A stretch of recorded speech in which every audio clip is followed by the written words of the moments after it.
guys, Nick here. You're listening to the official podcast of 4PlayerNetwork.com, a weekly live show about video games. We're proud to say that we've been at this since 2008 and have remained 100% independent since day one, and that means you'll never have to hear a sponsored ad on this show. So if you want to support what we do, all we ask is that you consider making our silly little show part of your weekly rotation. You can tune in when we record these episodes live every Thursday night at 8 p.m. Central Time on twitch.tv/4playerpodcast, all spelled out. If that's not your thing, though, you can also subscribe to the show on your preferred podcast service, join our community Discord at discord.gg/4player, or, if you're so inclined, send us a couple bucks a month on Patreon. And that's it for shameless self-promotion. Time to talk about the latest and greatest in the world of video games. Let's get started.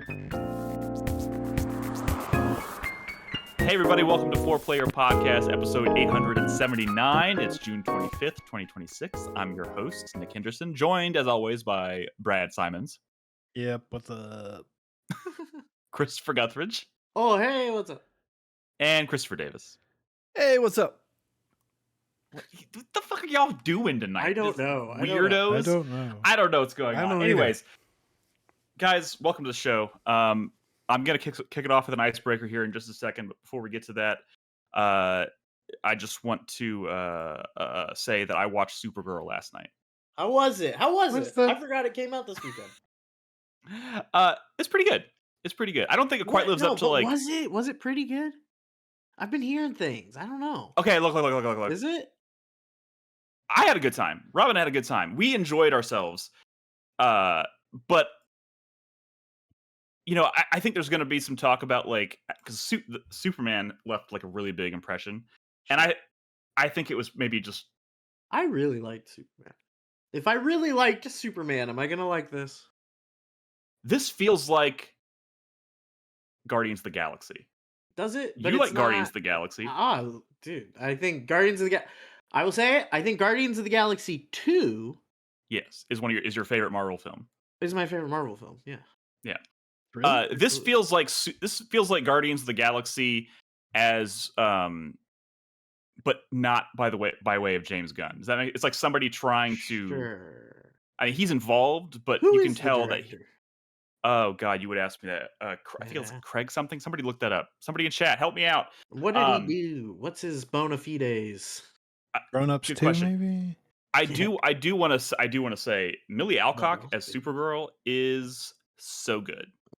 She Okay. is And Jason fantastic. Momoa as Lobo. How is Jason like, Momoa? perfect. Because I Pretty don't good. think he's a good actor, but I don't know why I always want to give him the benefit. But like of the doubt. character he's playing is so like kind of just intentionally cheesy that like you know I think he pulls it off. Like the character, nobody who plays Lobo I think was going to need to be like some amazing actor to pull it Sure. off. You know what I mean? Sure. And that's not necessarily meant to be like a strike against Jason Momoa. I'm just saying like the character's not.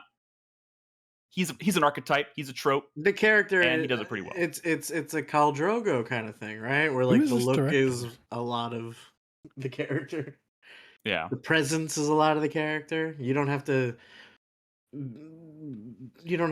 really act that well. You just kind of have to Yeah. look the part. Just got to be there. Director of Um, 2021's Cruella? Oh, director of I, Tonya. I liked I, Tonya. I really? Hmm. Dude, I, Tonya was really good. Yeah, I'm trying to find I out think what the biggest else. issue with Fright Night? The Supergirl's Fright Night remake?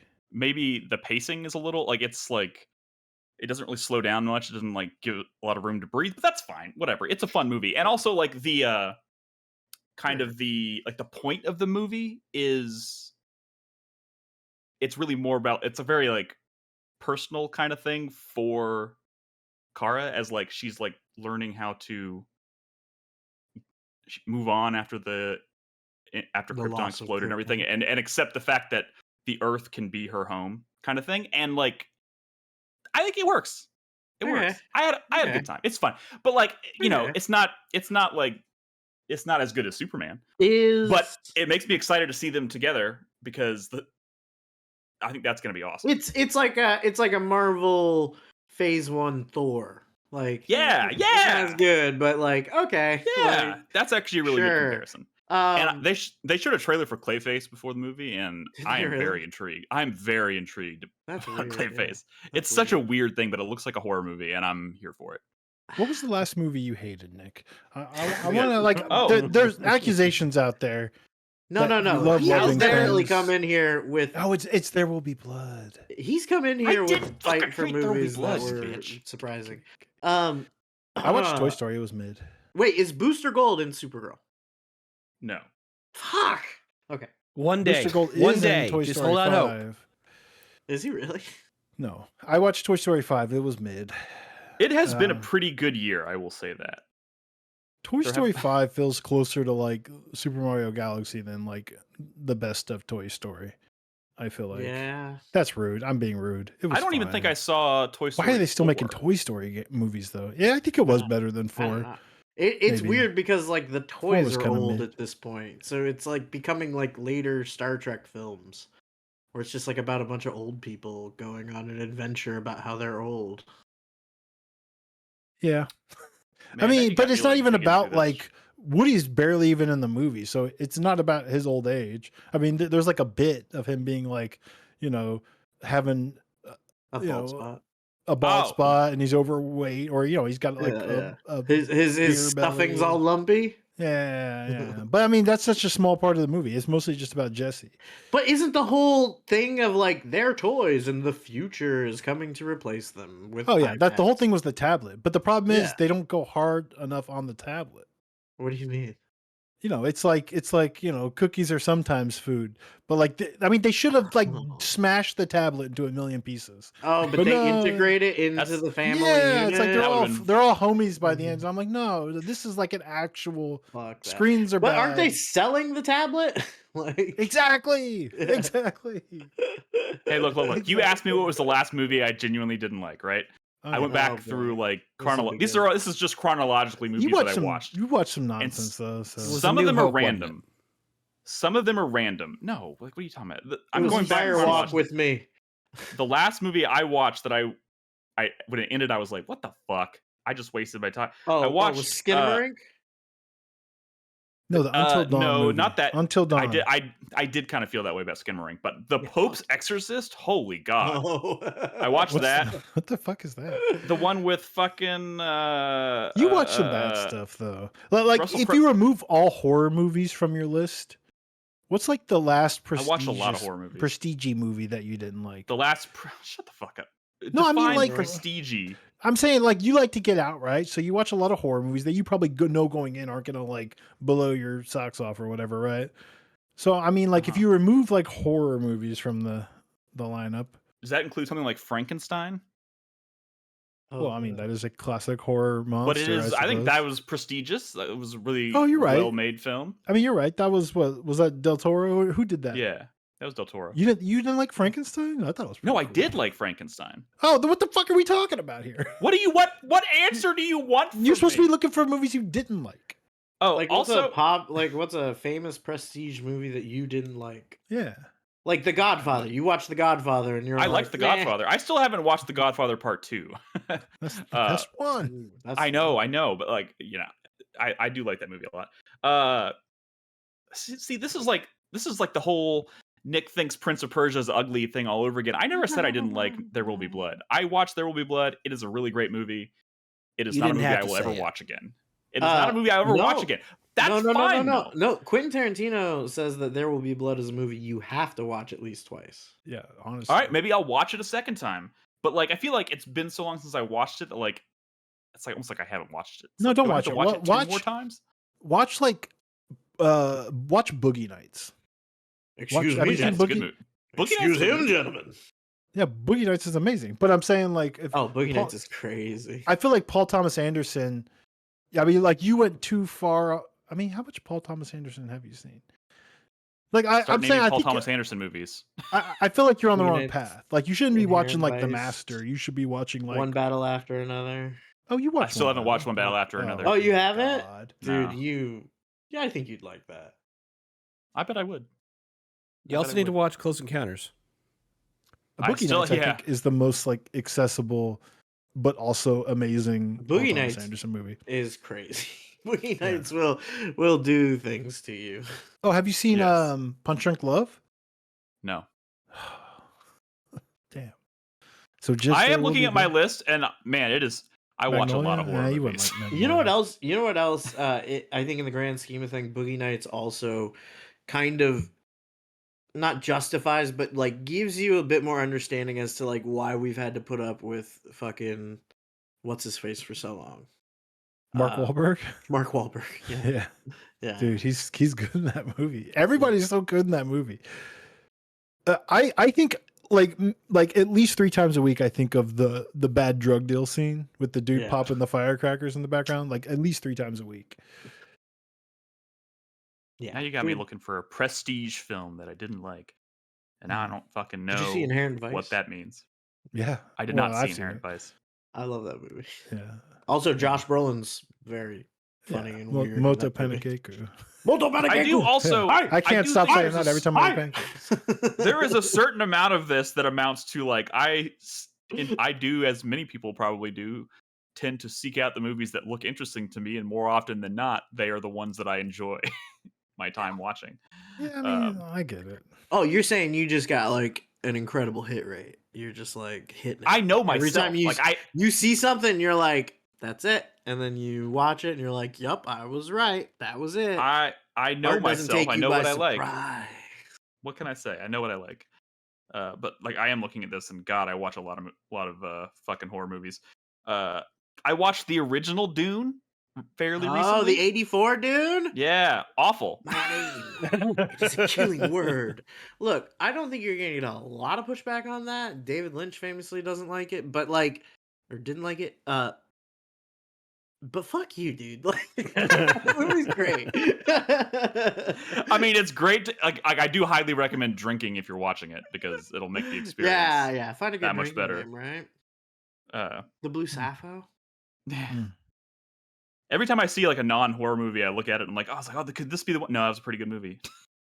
Fuck. I don't know. A Marvel movie. You've I'll seen a Marvel movie that you didn't like, right? Oh yeah, plenty. Yeah. For sure. Okay, I guess that's not prestige, but like, yeah, you're not like, yeah. That's slop though. It is. That, slop, yeah, I was like, we can't call that prestige. That's slop. I saw The Flash. That was it's not trash. But I feel like the implication that you're building here, Brad, is that he would love all slop and not love prestige. No. So if he can demonstrate that he has at least enough taste to not. No, I think he like does have taste. slop. I'm saying I think he just loves things too much. He does. Like I'm saying he bad. doesn't get a.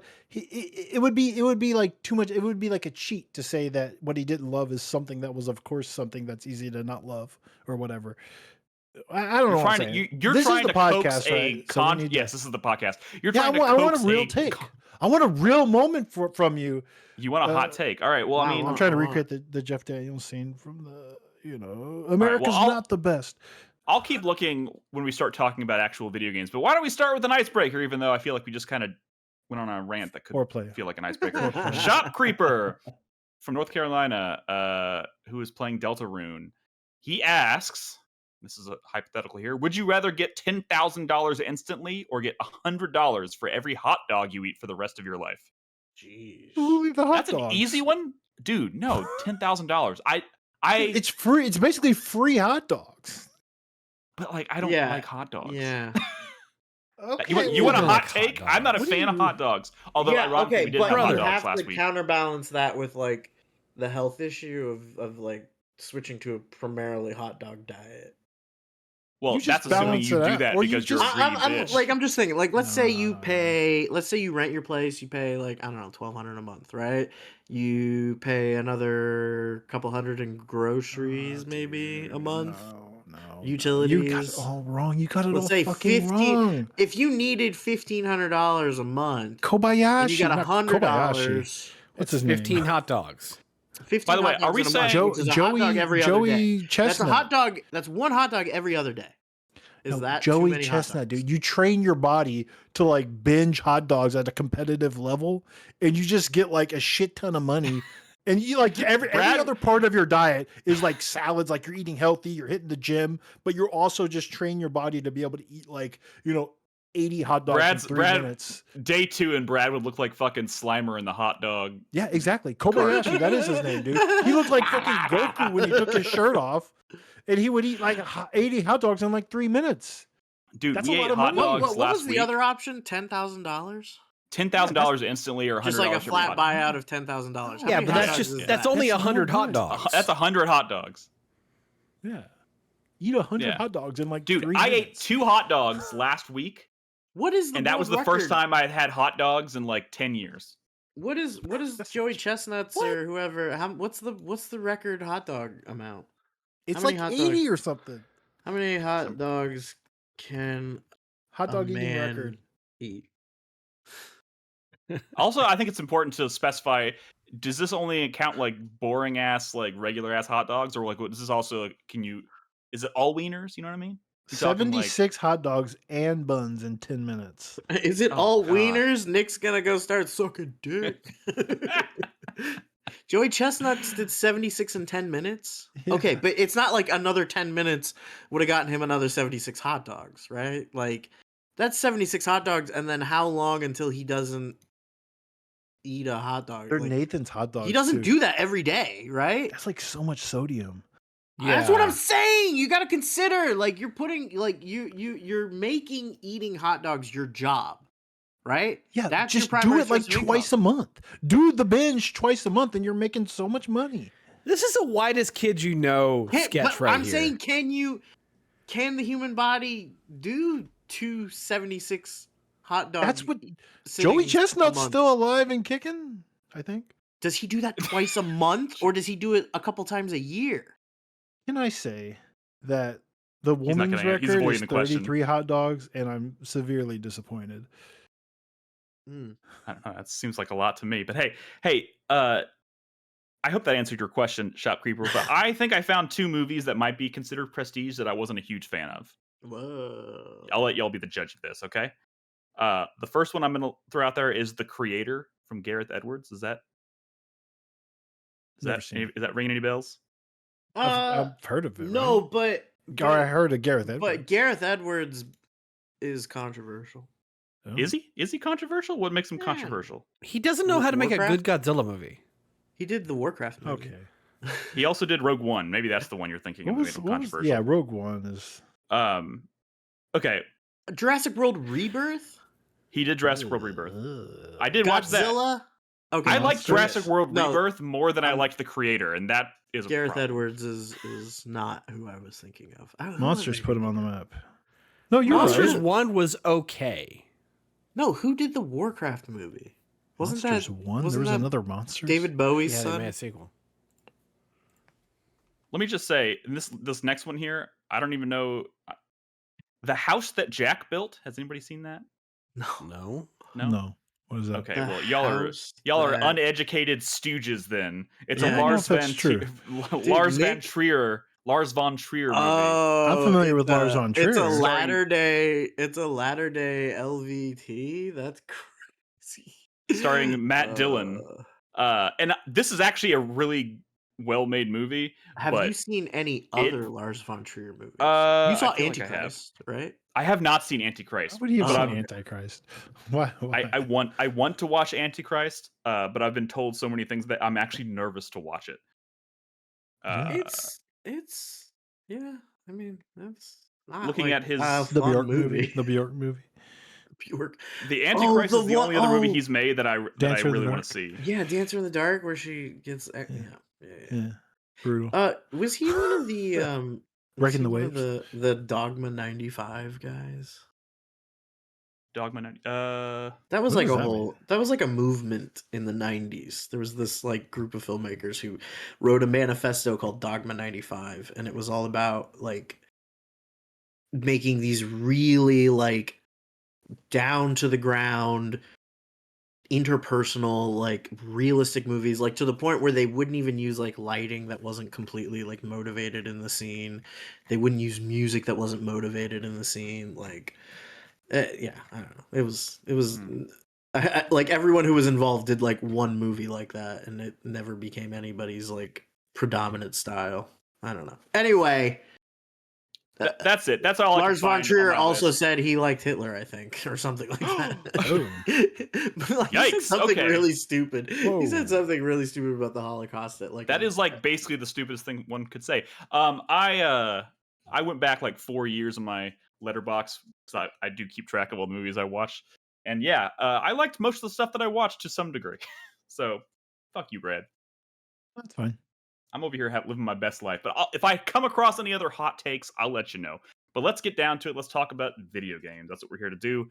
We don't have a ton of impressions tonight. I know, Brad, you do want to talk about your Twisted Metal game, which I'm Yeah, going to talk dude. about here in just a second. But after that, Twisted Metal game. But after we talk about Twisted Metal 5, we will talk about kind of the big news this week, one of which is the Grand Theft Auto 6 launch pre-order details have dropped, and there's some kind of crazy shit there, and more sad news regarding layoffs because apparently this industry is imploding at the moment.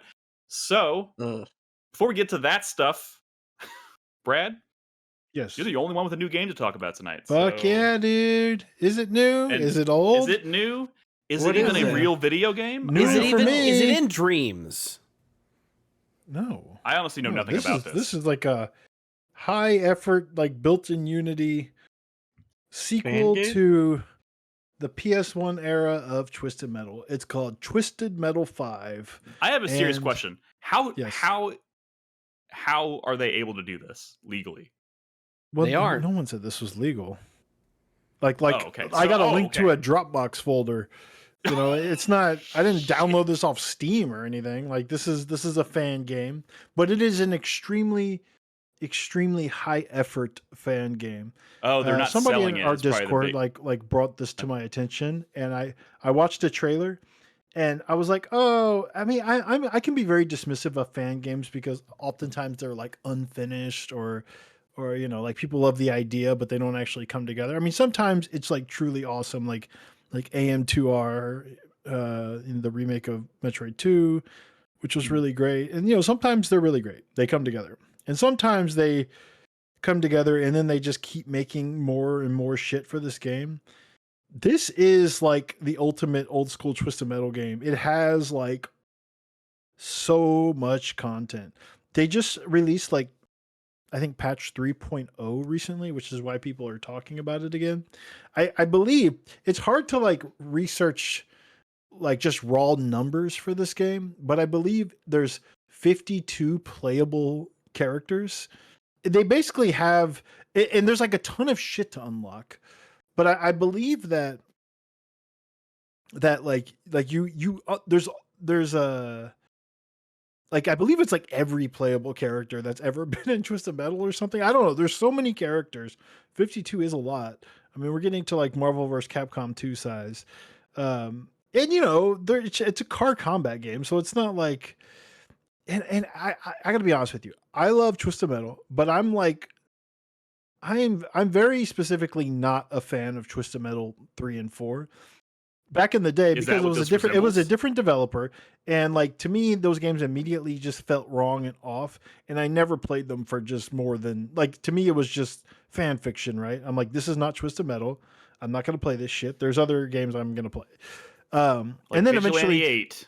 eventually Twisted Metal Black, they sort of took the Incog or whoever it was at the time, right? But the Jaffe and friends, Scott Campbell and stuff, they took Twisted Metal Black and made took Twisted Metal back and made Twisted Metal Black, which is probably my favorite in the series. This is more Really? like, yeah, that's not a That's a great crazy game. take. I mean, I don't know. I didn't realize that was your favorite. I thought that might be a hot take or something. I don't know. Sorry. No. I mean, if you're gonna ask a Twisted Metal fan, they're either gonna say like Twisted Metal 2 or Twisted Metal Black. Gotcha. Yeah, I mean, those are like the two. I'd argue are. I mean, like Twisted Metal 1 was such early PlayStation. It was like a very simple game. Like there wasn't much to it, but I mean, it was cool. I think it was like the only classic Twisted Metal game with like a first person view, like where you could see like the inside of the car, which was cool. I mean, they made other stuff. There was like Small Brawl, but there's even like Small Brawl characters and like levels and stuff in this game. There's also like a fuck ton of levels, and like not like old levels, original levels. Like they got, and like this dude started making this game and everyone like, this shit's amazing. And granted, like he just built this shit in Unity, but everything feels right. And he's like, but like a one-man developer. No, it started that way, but the community was like, Oh. holy shit, this is amazing. And it became like a community effort of like all these Twisted Metal fans and developers like working together. They're getting like some of the old like designers like from the old games to like, you know, design maps and shit. But here's the thing, here's the crazy thing. This game is like fully voice acted with like boss fights and like ending scenes with like voice acting and shit. Like the Calypso they have is good. And he's like narrating like the intros to like stages and boss fights and like doing the endings with like the playable, and again, 52 playable characters and there's like voiced endings. All of these characters have like voices and shit. It's wild. That's crazy. So it not only does it feel like a real Twisted Metal game that was lost to time, but it's like it's kind of become the definitive. See, I love like the PlayStation 1, like I love Twisted Metal 1 and 2.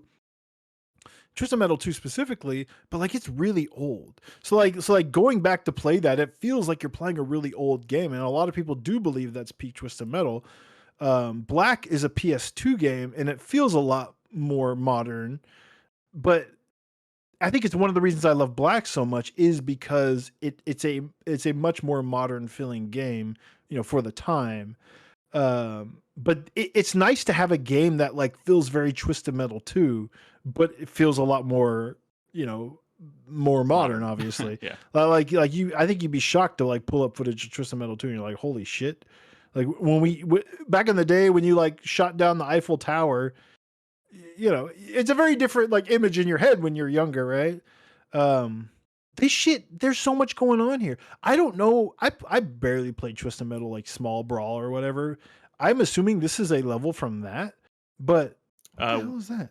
Oh, that was Con the Wolf and Chap says this map is a combination of Easy Death Oven from Small Brawl and Bedroom from Twisted Metal 4. Okay. So I barely played either of those. What is happening? I played more. I'm stuck on a Roomba. There's like a Roomba that has like a gravity field. What the fuck is going on? Okay. Yeah. That's amazing. That's amazing. But I mean, that's so cool, right? Like this dude made this game out of fucking scratch. It's absurd. And here's the thing: there's still like a whole bunch of like destructibility and secrets, and like one of my favorite things about Twisted Metal that I feel like people, it kind of gets lost in like what this like the sauce, like not lost in the sauce. It gets lost in the part of the like the parts of the conversation that discuss Twisted Metal focus on like the wrong things, right? They focus on the fact that it's a dead series, that no one cares about car combat anymore, that Jaffe's an asshole and a twat and you know, like they tried to bring this series back and it failed. Like all they can talk about is like, oh, Sweet Tooth is a, you know, they talk about the characters and the lore and the nostalgia and you know, that sort of stuff. And I feel like it reminds me of like old school Tomb Raider, where everyone just wants to talk about Lara Croft's, you know, tits or whatever, and not the fact that like, no, this was like a very early 3D platformer that was like very specifically not like a Mario 64. It like kind of went its own way, and a lot of that was very cool. And in terms of like 3D platforming, like level design, it was also like really challenging and well designed. Like no one wants to talk about the fact that Tomb Raider actually was a great video game. And I feel that way about Twisted Metal, because as far as like an arena shooter is, which is what Twisted Metal is, it had really awesome inventive level design with like like if someone were to like make a list of like the best level design from arena shooter like history, you know, like going back to like, you know, Quake 3 and like I'm saying like in the history of arena shooters, I think you would be doing a disservice to ignore like some Twisted Metal map, right? Because the map design is that cool. Not just from like conceptually, but like from a, you know, like, oh, there's like so many cool like hidden paths and secrets that you can find. And then, you know, like in Twisted Metal, the first level of Twisted Metal Black, you can like shoot at like the 737 flying in the sky. It would crash into the fucking battlefield. And now you can like drive down like the fuselage of the plane, the wrecked plane, and like find like a whole underground area. That shit was just sick. just baked in. Yeah. So, you know, Yeah. a better example than like Tomb Raider is like Duke 3D, for example, right? Mm. When people talk about Duke Nukem, they want to talk about, you know, the character and like the one-liners and the failure of like Duke Nukem, you know, forever and stuff. But like people also forget that it's also quietly one of the greatest like first-person shooter like campaigns ever made, in my opinion, because of, again, like amazing like level design and interactivity and like secrets and shit and like cool inventive weapons. You know, like people forget, like, oh no, great video game also. Anyways, I'm just kind of ranting about Twisted Metal in general, but that's how I feel about this series. And what's kind of crazy to me is that, like, you said it started this one person developing this, and then like the community was like, "Oh my god!" and then that kind of came together to make this into like this bigger thing. And I'm like, my first thought is, that's cool, that's great and all, but like, where were those people when like Twisted Metal came out on the PS4? But that's different. That was back when it was like a Sony first party like game. Oh, you're saying, yeah, but it was like they're trying to bring back like Twisted Metal, but nobody showed up. No, they did, but the Twisted Metal community is just not that large. You know, like the best selling games were like the Twisted Metal games on like PlayStation, right? You know, and the sad reality is those numbers were impressive for the 90s, but those numbers are were no longer impressive in like the PS3 era, right? When Because games, no amount of sales are impressive unless you're GTA 5 at this point. It's not even that. It's just like, you know, what is a couple million copies when, you know, a lot of those people no longer play video games anymore. And so now what? We're down to 1 million copies or whatever. Like in the PS3 area, that wasn't jack shit, right? Yeah. That and honestly, Sony and the PlayStation 3 and like multiplayer, like 360 like cleaned Sony's clock when it came to like that was a PS3 game, wasn't it? That last, like the last entry, the last entry, which I maintain is a really great game because again, it has like amazing level design and amazing mechanics and stuff. Like these games have always been like weirdly complex. Like you do like fucking button combination inputs, like it's a fucking fighting game on the D-pad to do various abilities like your shields and your freezes and stuff. And it's always been like weirdly complex, which is why when they tried to do the spiritual successor on Feet and Drawn to Death, everyone was like, why is this so like involved? Like not only were arena shooters dead and car combat games dead, but like any sort of shooter that was not just tap left trigger and right trigger was like, what? Yeah. So that failed miserably. But shout out to Drawn to Death. It had cool level design, whatever. Pour one out for Drawn to Death. Yeah. You know, but fuck David Jaffe. I mean, he doesn't have to make video games anymore because he just found a you know, slightly questionable audience. You know, the grift, you know. I don't know the latest David Jaffe nonsense. Actually, no. His audience, I think, is fully shitty now.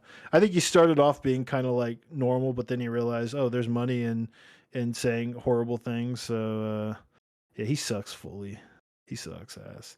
And he doesn't make video games anymore, so we don't even have to like be awkward about the fact that we like the first God of War anymore, right? You know, right. He's not involved in any video games anymore, so he can fuck off. Now he farms clicks by saying he doesn't like the new God of War and stuff. Does he? Yeah, that's what he does. Yeah. He was like the first one out the gate saying he didn't like that new 2D one, not realizing that everyone was also going to say that, probably.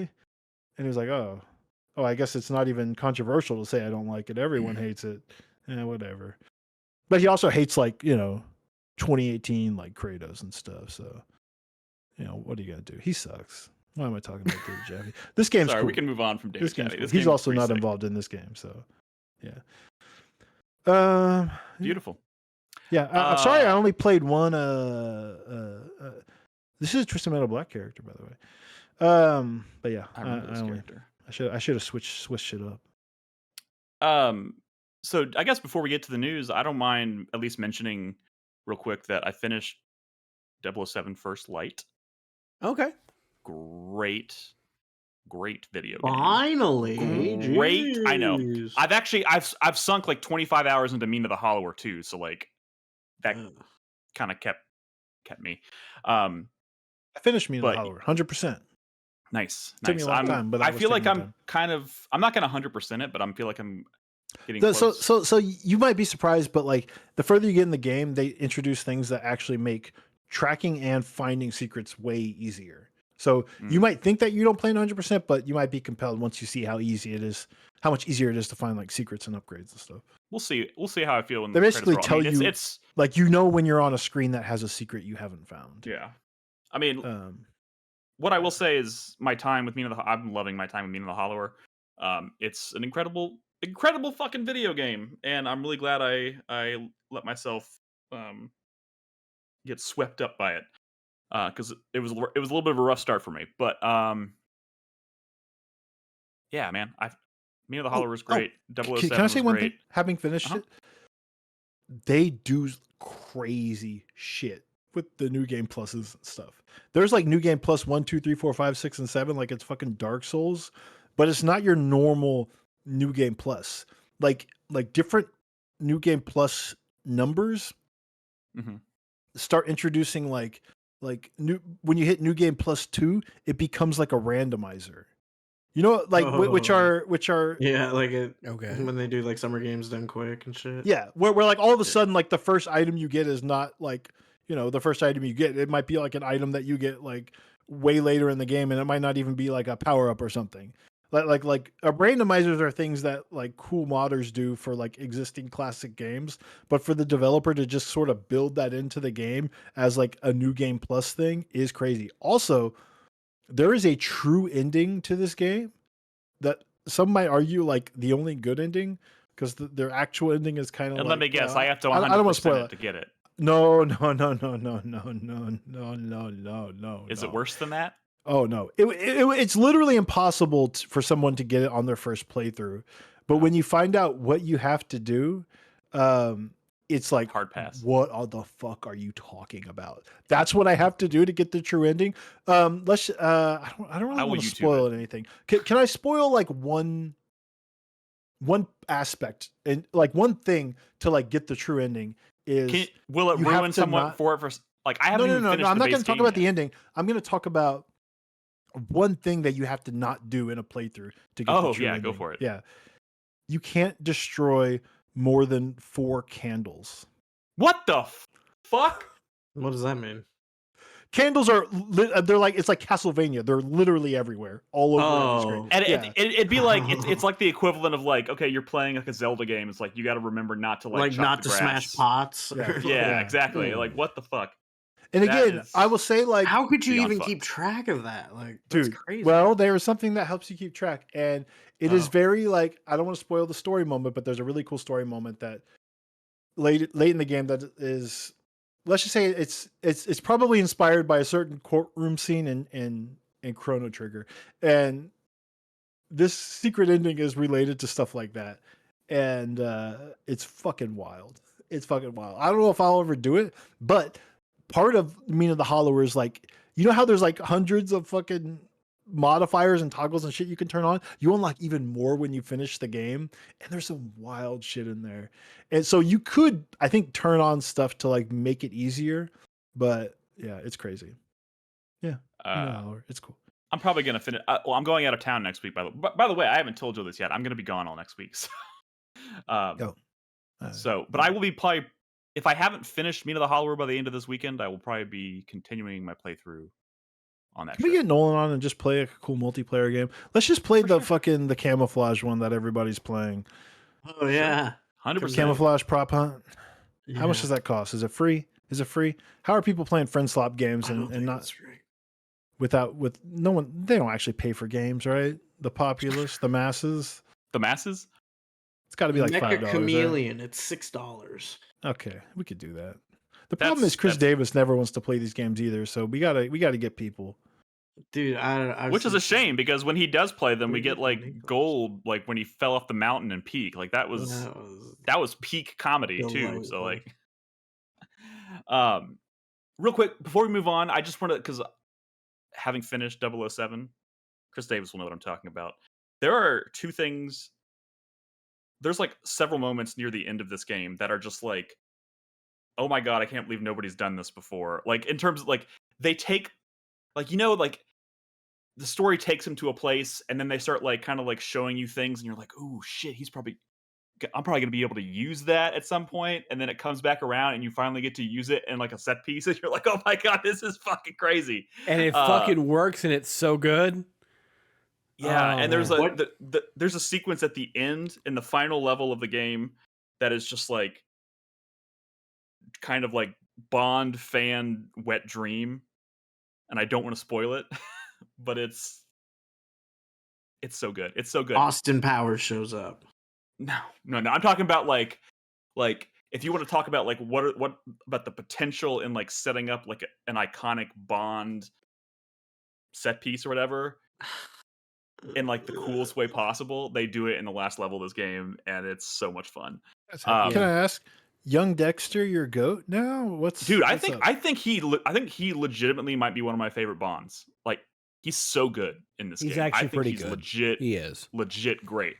If they move on and make another, because now the thing is, now Amazon completely owns Bond, and they're going to continue making games, but now they're publishing. And if IO Interactive doesn't want to keep making games and letting Amazon publish it, they might just move on from IO Interactive, and that would suck. And that would all. But Amazon could still license it out. I mean, like, no, they could, and I hope that's already being talked about. I would love to see more games. Well, they've get their cut. Yeah, but like they've been put in a corner, Amazon, because they're like they came out with a statement saying, "Oh, well, we can't guarantee a sequel that will happen to this game," and then the game both critically does well and it sells very well. Yeah, and then they a few days later they put out a message saying, "Oh, well, maybe we should actually do something with this." I will say this: this is more of just a Bond trope, I suppose, at this point. But like when you finish the game and the credits roll, it ends with Bond will return, or James Bond will return, or whatever. And they're going to be releasing content for this game for a while. They just released a new like level story expansion thing, like they did for the World of Assassination stuff for Hitman. And I'm going to go back. They've been teasing one with the Bond car. So like, there's definitely a roadmap for this game, and that's great. I hope they can. I'm actually going to stick with it and continue playing some of the VR tactical mission stuff, because that stuff's fun. Can I ask you one more thing though about the story? Sure. Because so I have to admit, and I feel bad because I did send it back to GameFly. I just I realized maybe the game's not for me, but I immediately felt bad because it's like, no, this is IO Interactive. They've earned my playthrough. But regardless, it's gone for now. But I heard a lot of talk about how bad Lenny Kravitz is. Is it true that he's really so bad? And I mean, here's the thing: he's barely in it. He's in it for like 5 minutes. But I heard he's like extraordinarily bad, and they did use him in the marketing. And my question is, why did they get Lenny Kravitz? I don't know why they got Lenny Kravitz, but like I will say this is also kind of in my opinion anyways, it's like a little bit of a Bond trope over the years, because there's been a lot of movies where they like talk about like this famous person has been cast in the role, like a villainous role or whatever, but it's really just kind of like a guest spot, and it's not like the main villain. And that's what this Kravitz is a weird choice. I think that somebody at IO Interactive really likes Lenny Kravitz.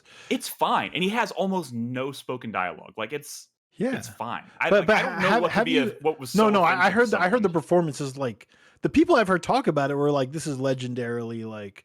That's like, that's so hyperbolic. I think it's bullshit. That it is hyperbolic. So hyperbolic. It's not ridiculous. Really as bad as that people are making out. It's not even like, I don't even think it's bad at all. Like I played that level, and not once did the thought cross my mind that, oh, this is terrible. Like, in fact, I never had that thought one point at any time playing this game. Interesting. All of the writing, all of the levels, all of the setup, all of the just Bond, like it feels like a love letter Bond, and I don't know.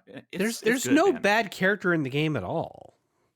No, and like it's surprisingly restrained too. Like there's so many moments where it could have gone off the rails for the sake of becoming like just an over the top video game, but it doesn't. It doesn't let the reins go. It just it's a controlled, calculated.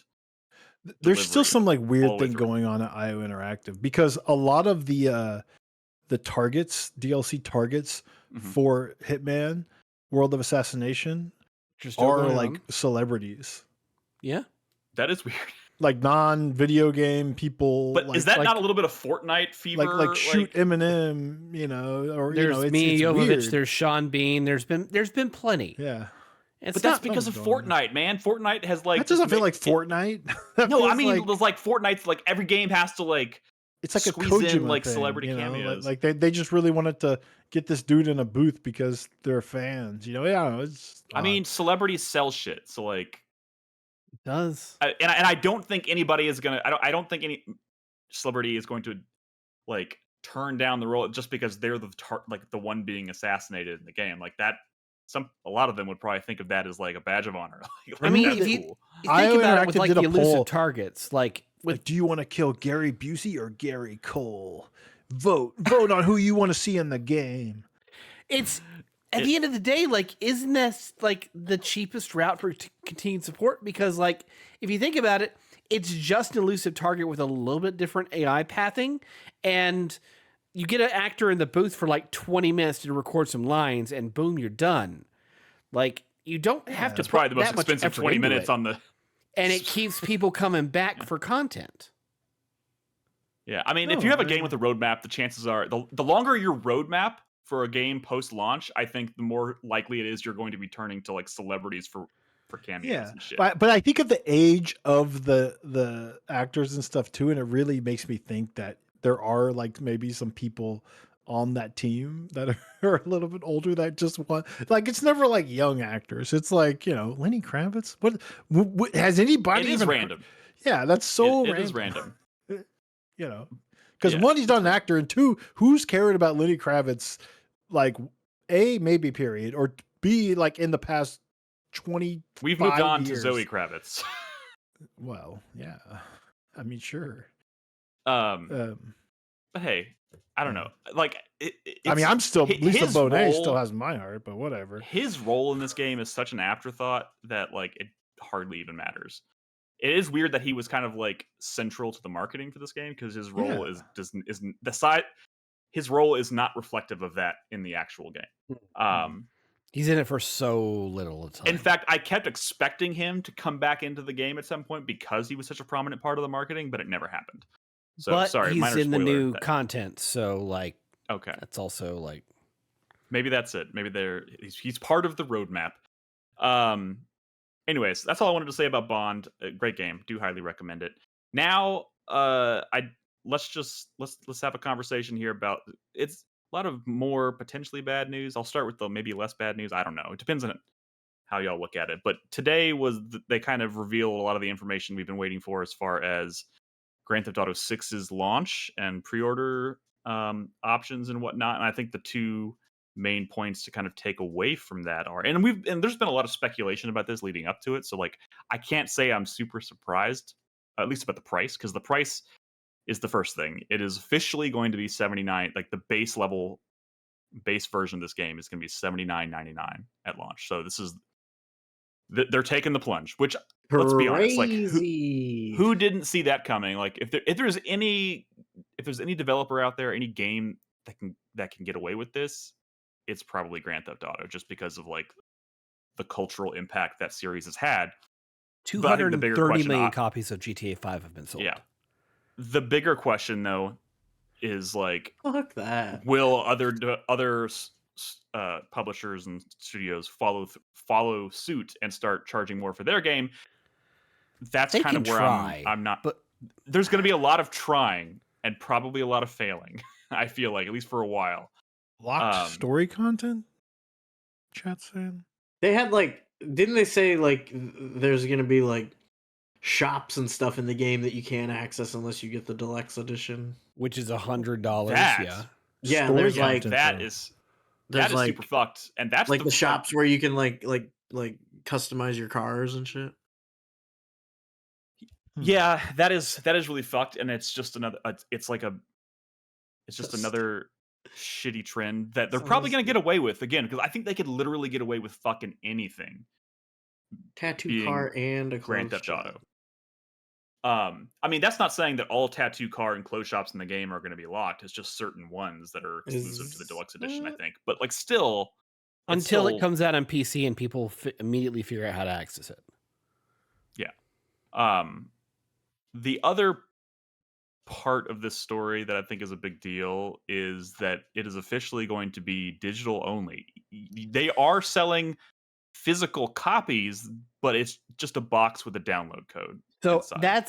So here's the thing. So the guy who leaked early that the game was going to be the physical version is just going to be a code in a box, also put out like last night or today that, they actually are going to have a physical disc release, but it's going to be like in December after launch.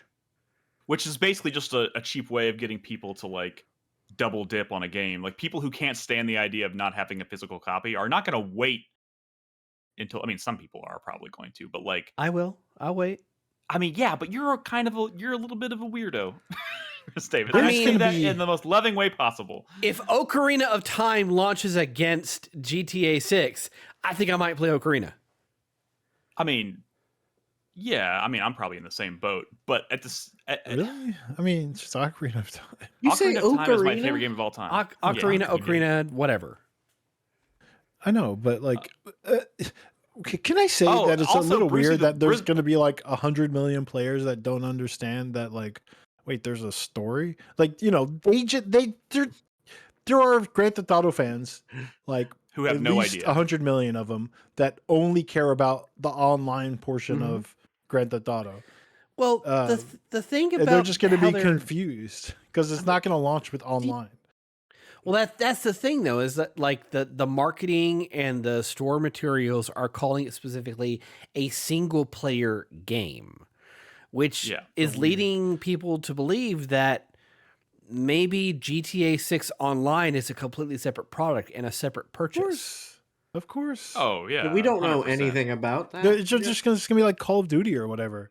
It's going to be like Call of Duty. All signs seem to be pointing to this, but also I do want to mention Brucey the Wizard in chat has a good point, is that the digital only at launch is also largely probably an anti-leak measure.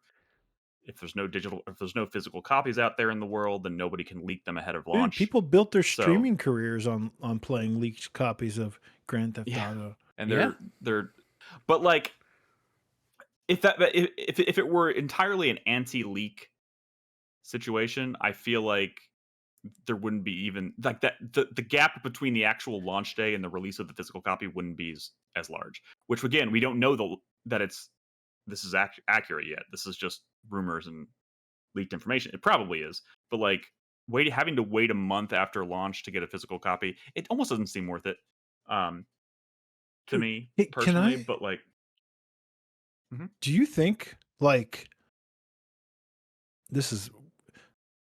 I don't mean to like derail completely. It's still about Grand Theft Auto.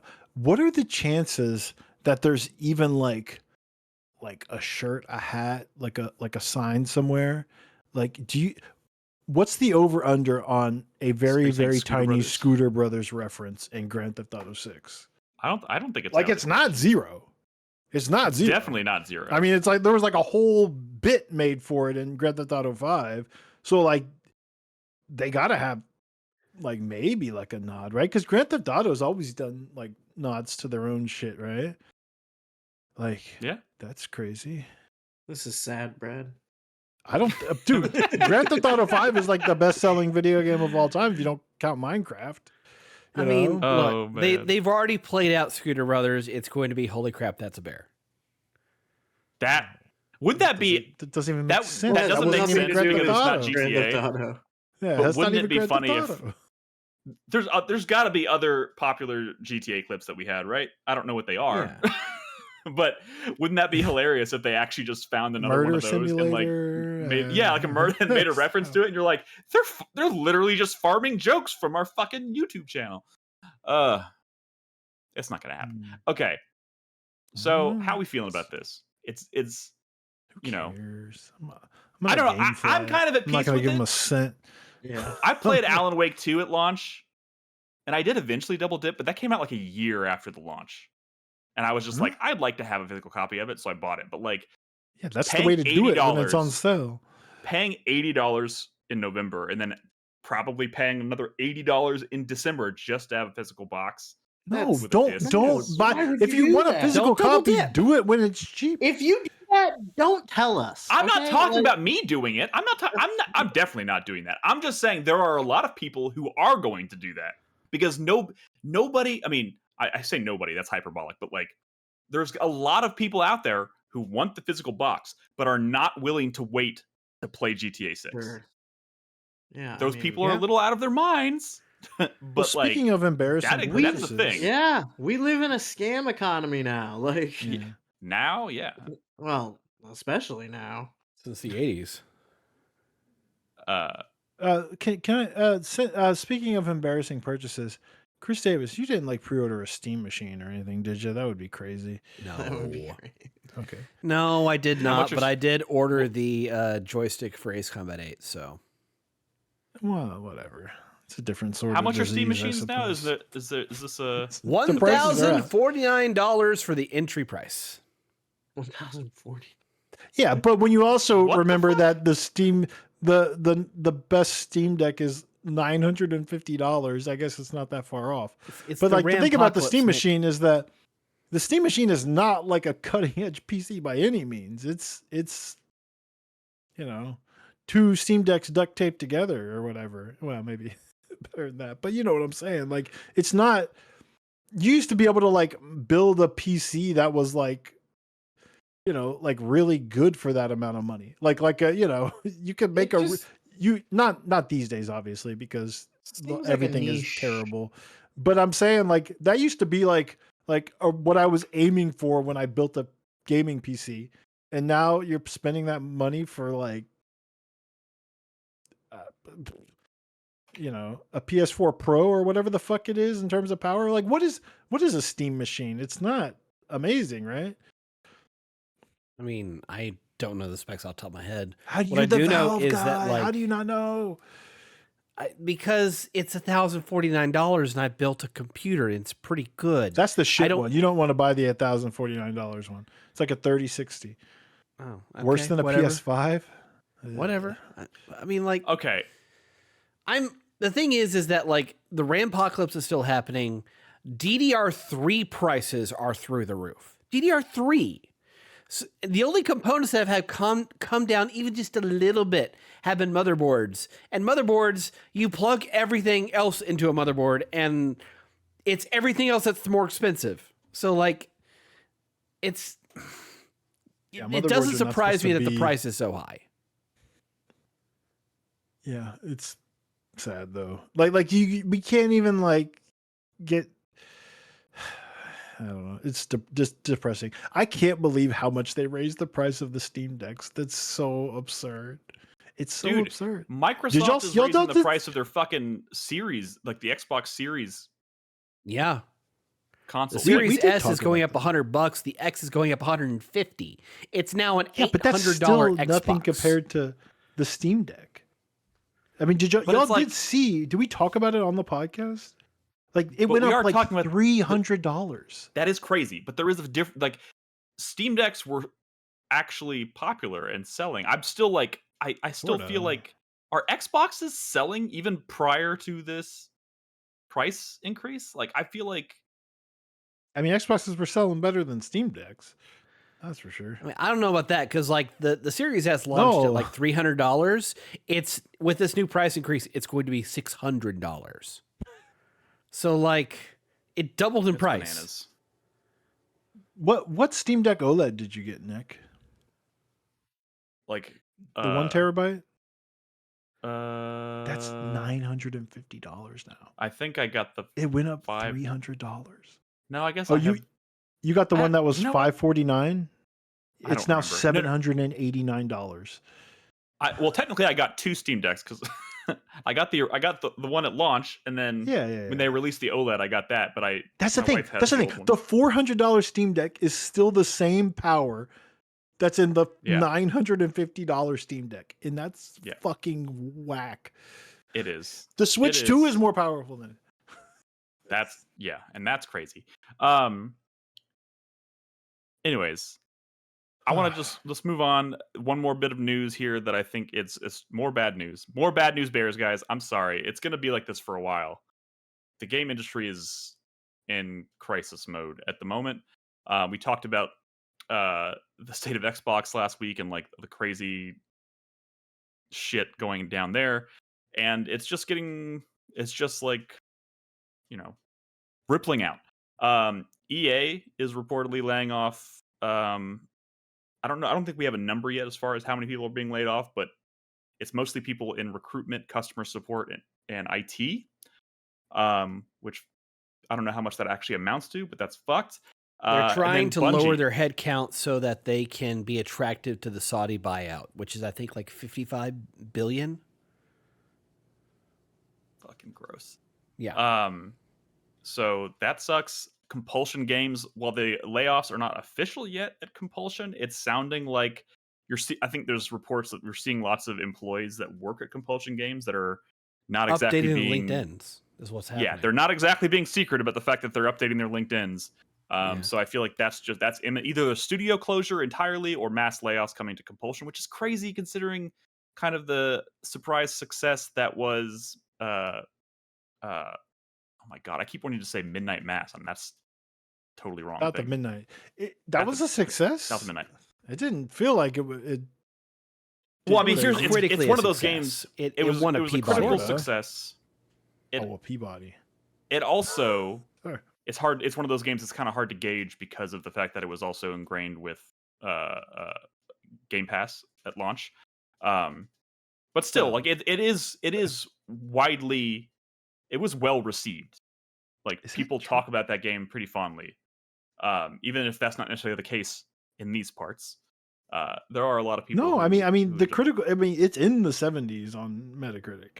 Yeah, which I think is better than anybody really expected. But like, sure, still, it's a studio that put out a game that I think finally, like, 'cause they put out a few games before that were rocky, I suppose, is one way of describing them. Liked it. We have a few. It's at 94% on Steam user reviews. Can I say that's impressive, given the fact that you play concurrent players as a person of color who also happens to be a lady. In 2025, this didn't get like severely review bombed. No wonder. I mean, that's honestly, I'm impressed. That in and of itself, 94% on Steam. So what's the concurrent players and all that stuff? I mean, look, it's not like incredible or anything. I know. I'm not saying, but I mean, it's certainly a lot better than anything Double Fine's been releasing. 1400. I mean, but like, not great. There's 27 people playing South of Midnight according to Steam right now, but like. Which that's is not, I mean, that's over a year it's an old since game. That's not. It's a single player game that came out like 2 years ago. Okay, it's not that bad. Yeah, still, also, it is one of those teams that was like prior to the launch of South of Midnight, and like this was back when Xbox was buying up studios left and right, and they were obviously very proud of this decision and this acquisition, and there was a lot of excitement around South of Midnight prior to launch. It's just sad to see like that's a really bad concurrent for as much as this game was pushed by Microsoft. Also, you got to remember, I think that game is still available on Game Pass. So there's probably a lot more people playing it on Game Pass than playing it on. No, yeah, but see, you know, it translates. No. I mean, you're right. There are more people played the game than the Steam numbers. But like at some point, you can like translate to like, yeah, if only 100 people played the new Double Fine game, then yeah, I no one's playing that shit on Game Pass either. It means people are not interested. I mean, yeah, it's if they have a sub, they might install it. But I'm saying like at some point, it's a failure when a number is so low on Steam. Because the history has shown that like games like Forza that do really well on Game Pass also do insane numbers on Steam. Like the fact that like one app has it for free with a sub, like people are still going to buy it on Steam. So when you see like tragic numbers on Steam, you can probably expect that it's also doing very poorly on Game Pass. Hi-Fi Rush, a studio that got shut down almost immediately, had like over 6,000 concurrent, which is like a lot more than South of Midnight. So, and that was like one of the most critically well received games of the year. Yeah. So this is not. We're getting a little far away from like the initial story here, which is that regardless of how you may feel about South of Midnight, like Compulsion Games seems like it's on the way out, and that's sad. Also, the other studio that's obviously coming up is Bungie. The head of was it the head of Bungie that stepped down? Yeah. Yeah. Maybe I should let the one who Crispy replaced speak Parsons. to this. Yeah, the guy who took the job last year, he's stepping down. They laid off about Justin 400. Truman. Justin Truman, yeah.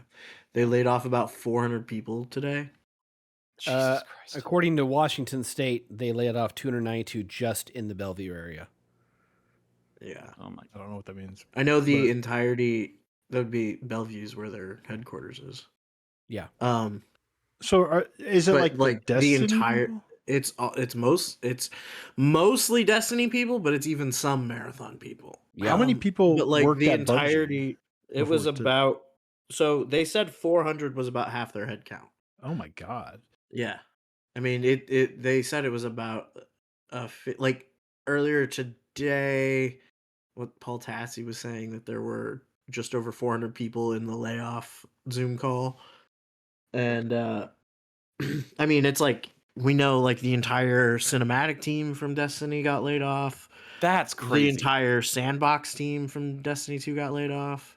I mean, they just go to the studio. It's horrifying. Yeah, I mean, like, yeah. I mean, nothing says we're not making more Destiny content like firing the entire cinematic team. Yeah. But I mean, if Marathon doesn't like keep maintaining what it has or grow probably, and he probably needs to grow, then like they're probably not even going to stop there. It needs to grow, but Sony did also reiterate their dedication to Marathon today. Yeah, fuck Sony. But like, I know. But like, whatever. Here's a serious question but though. Marathon what happens this week also did make pretty big announcements about upcoming content. They announced a PvP thing or a PvE thing that they're adding to the game. Mm-hmm. That's like that's like a hypothetical though. Roguelike version of Cryo Archive or something. If Marathon were to like fail and they stop making Marathon games, what does Bungie? Yeah, like, no, what they is don't. Bungie Yeah, they're not. They have no other projects in the works in any way. If Marathon stops, Bungie doesn't exist. Exactly. Yeah.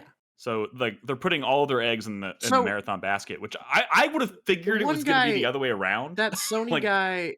Well, no, because okay, the thing that people haven't talked about a lot, I guess, like Destiny 2 like went through an engine change at one point, right? Yeah. Like they moved the whole game from one engine to another. They've added and then removed so much content. Like 80% of the game you can't even play in the game anymore. It's all gone, right? Yeah. The problem with Destiny, what they've always told us for years, was that the reason why they couldn't make some of these changes, the reason why they couldn't bring back old locations, like anything before the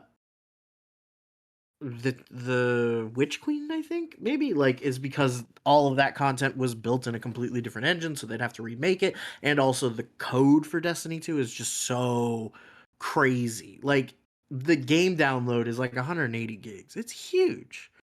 And it's they keep calling it like spaghetti code and stuff, right? Like it's just a huge mess. So yeah, Forsaken. Okay, that's what it was. So there was always this idea. There was always this idea that Destiny had become like too big and too tangled and gnarled to keep adding on to it forever, you know? Yeah. We knew that Destiny was going to wind down. We didn't know that they were just going to drop it off a cliff, and we didn't know that they were going to do that and then also like not say anything about Destiny like having any kind of future whatsoever. Right. That's the really depressing part, right? Yeah. They that Sony guy, I don't remember what his name is. He was saying today that they're refocusing on Marathon. They still, believe that they're going to grow, whatever. And he very obliquely mentioned something about getting Marathon, like adding new content to Marathon and then also enabling the team to start incubating future projects. Whatever the fuck that means. Whatever that means. Yeah. Whatever the fuck that means. It doesn't matter. But yeah, Destiny is now, or I mean, Bungie is now like completely like.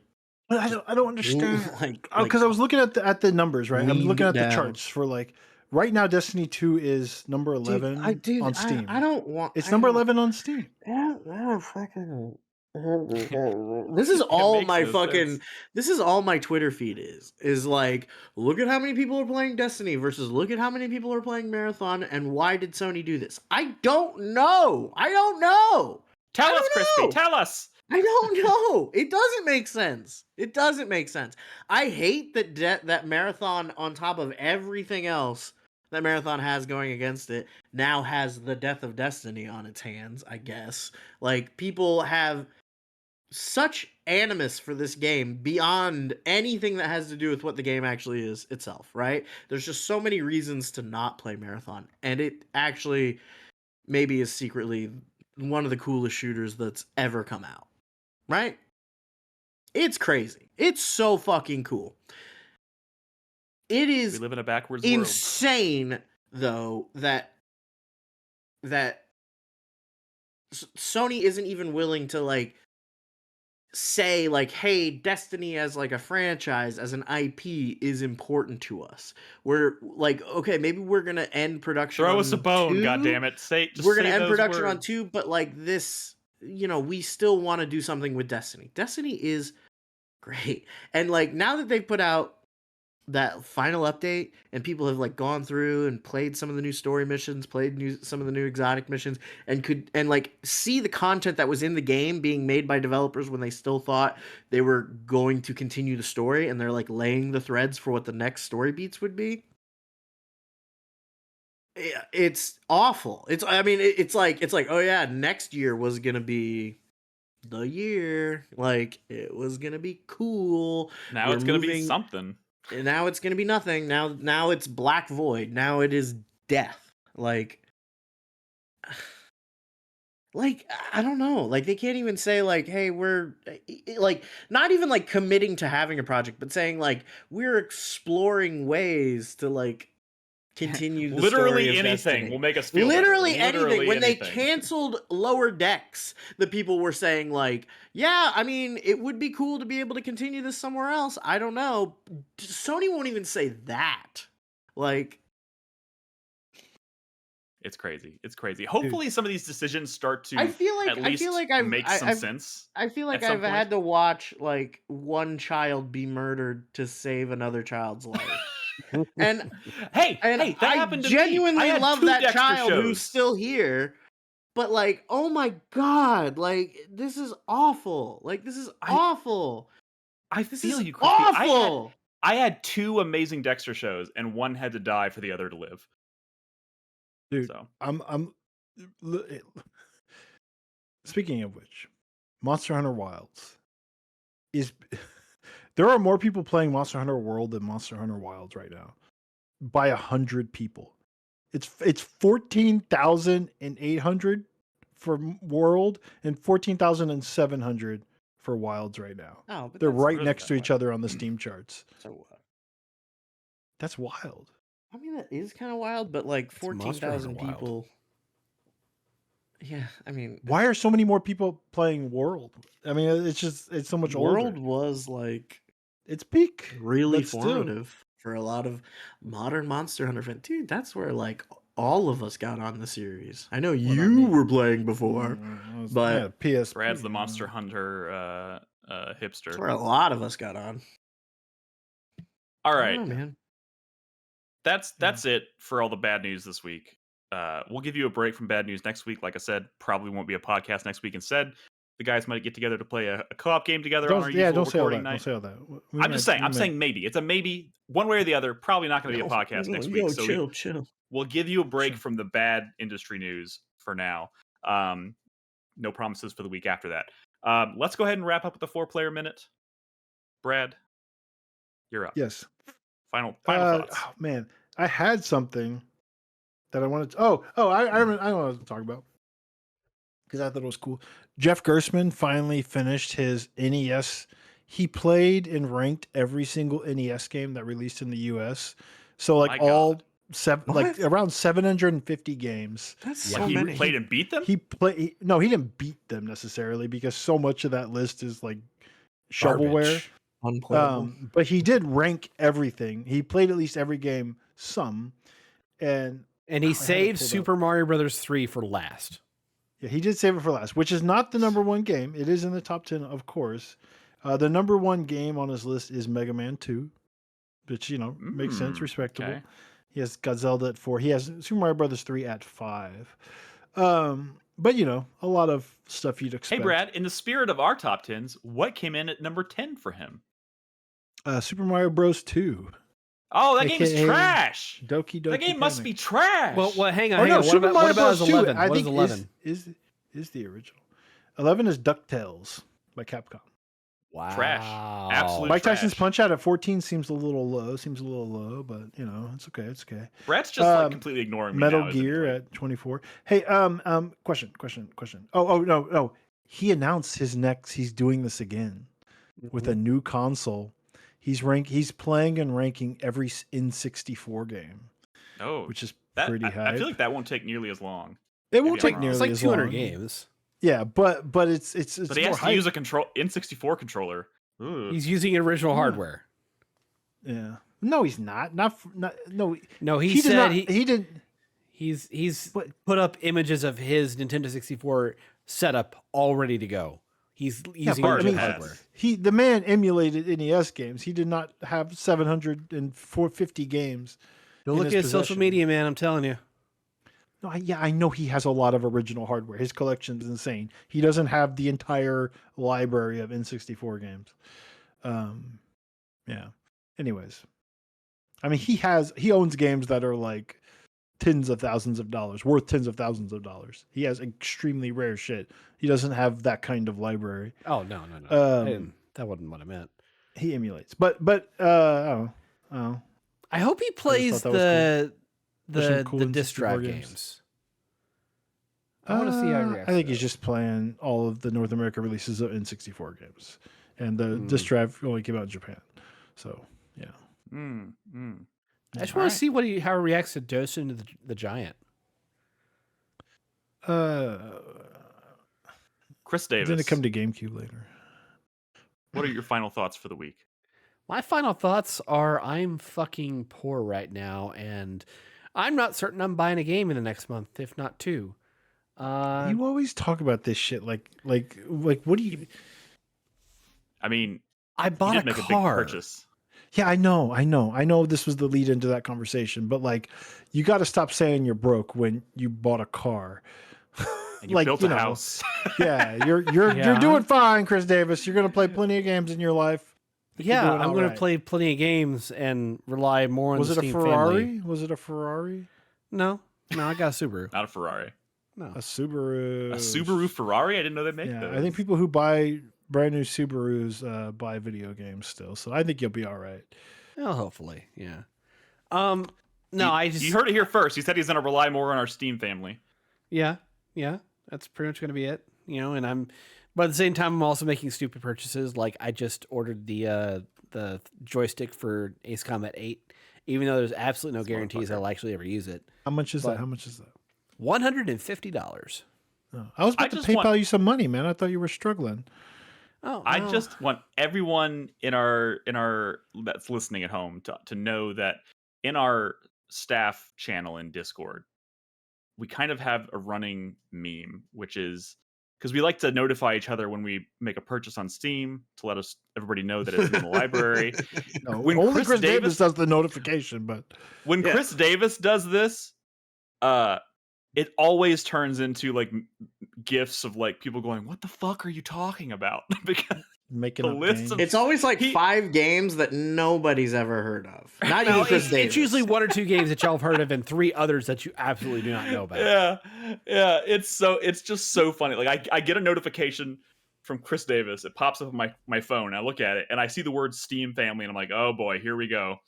And I click into it and sure enough, within seconds or minutes, Brad has posted a GIF.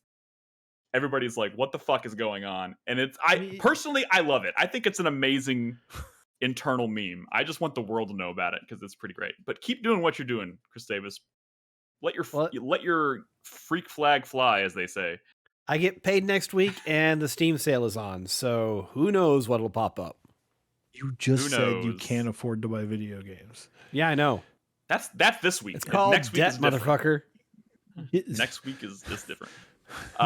You having a car payment is not the kind of debt that most people are talking about when they say they have debt. But whatever.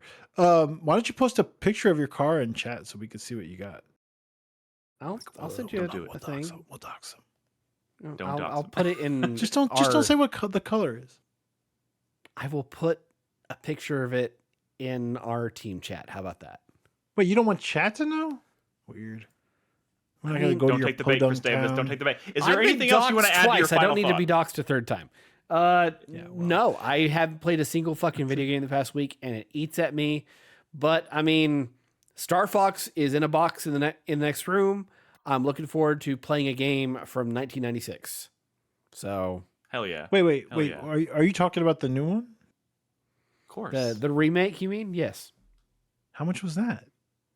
That was $50. Shut up, Brad. You spent $50 on a game he's played before? That's crazy.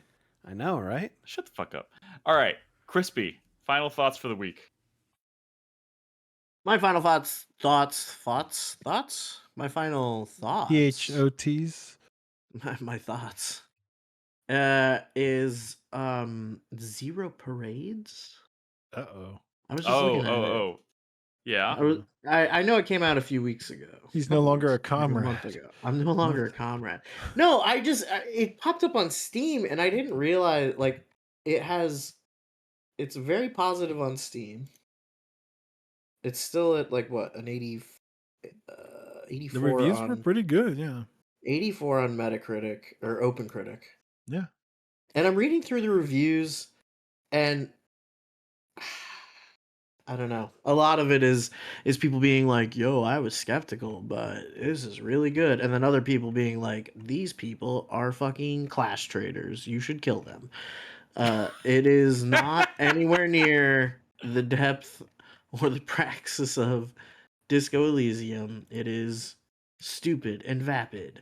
Or it is amazing. It is engaging. It is interesting. Has anybody played this? Can anyone just tell me? Here, no. If I should play it, somebody in chat. Has anybody in the community played it? Someone just this. Somebody in the community tell him it's good so he can buy it and put it in our Steam library. Yeah, or tell me it's bad so that I don't buy it. Just tell me, is it slop or is it art? And I know that there's no in between. I know that that's a difficult question, or maybe even just a dumb question, considering that it's Zawum and it's still marketed as from the creators of Disco Elysium, which false. No elaboration or clarification there. Just oh wow, the guys who made Disco Elysium made this, and it looks like Disco Elysium. Cool. Fuck that, right? But is it good? Is there a reason why everyone gave it fucking 9s and 5s and shit? Fuck. Just, is it art or is it slop?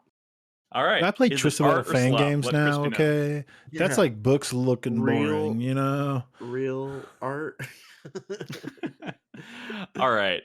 My final thought for the week is, I promise it's going to be loosely video game related, but it's going to start not that way. I have been a fan of a band called Bring Me the Horizon for a very long time.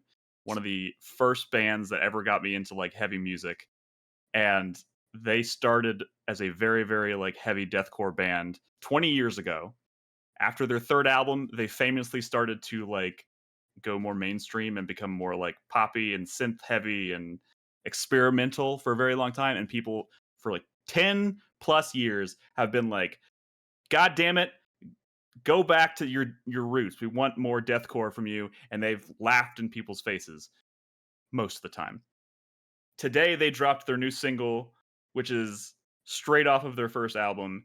It's the heaviest shit I've ever heard. It's amazing. And the first comment on YouTube is, we got Bring Me the Horizon's return to deathcore before Grand Theft Auto 6. Yeah.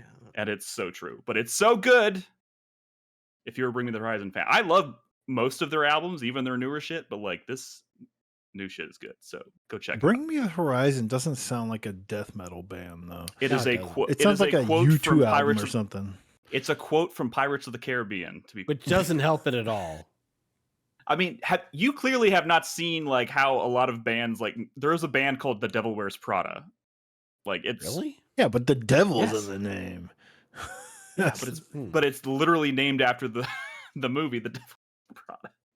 Like that's irrelevant. But yeah. Anyways, check it out. It's pretty crazy. It's the secret track it's the final secret track on their re-recorded Count Your Blessings album, which is their first full-length album from 20 years ago. And they were just like, hey, we're going to prove to you that we can still do this. And they made a brand new track, and it's crazy. And the music video is so insane that it has like a content warning at the beginning. It is not for the squeamish. It's crazy.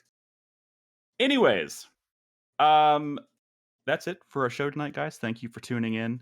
No podcast next week, but probably something. We'll keep you posted. If you want to keep up with us and see what's going on a weekly basis, you can of course find us in Discord at discord.gg/4player. We'd love to have you there. You can find all of our podcast episodes and more information about our show and all of our Game of the Year videos and all this stuff on 4playernetwork.com.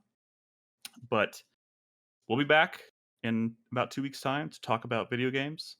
In the meantime, be good to each other, play video games, and good night.